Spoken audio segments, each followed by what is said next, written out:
Sir George Javeliana ng Negros Occidental. Ito na po ang inyong Mangyo, Junior Mangyo Patrol. So pasensya na po. So nag-zero din tayo kasi na Nimrod kanina.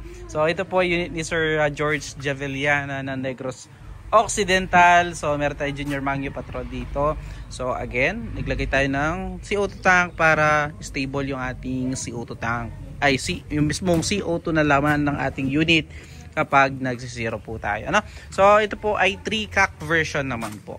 Ayan, kung yung Nimrod first 1-cack lang, ito po ay 3-cack.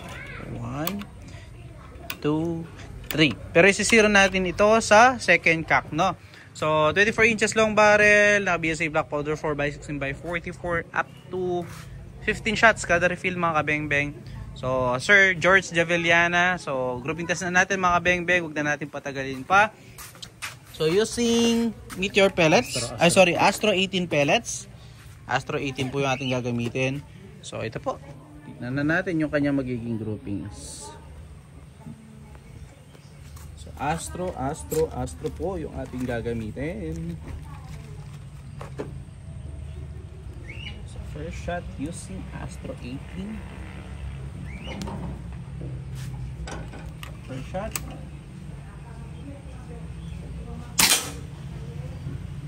Second shot po, nabakbak yung pintura.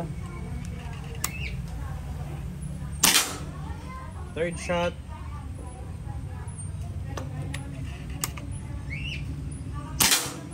Fourth shot.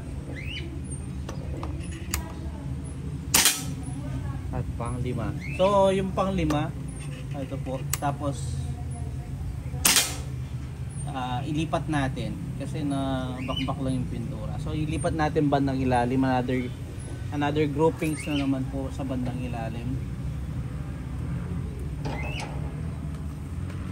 So bakbak kasi yung pintura doon nung pagka natin.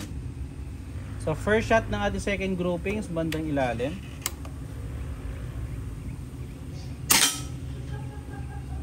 Second shot.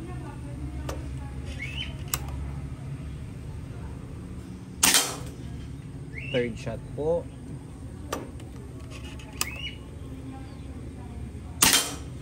Fourth shot.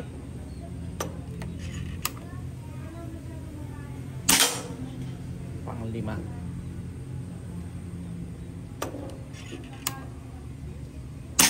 So ayun, napakagandang groupings. Nakita nyo naman po, 5 shots, 5 shots.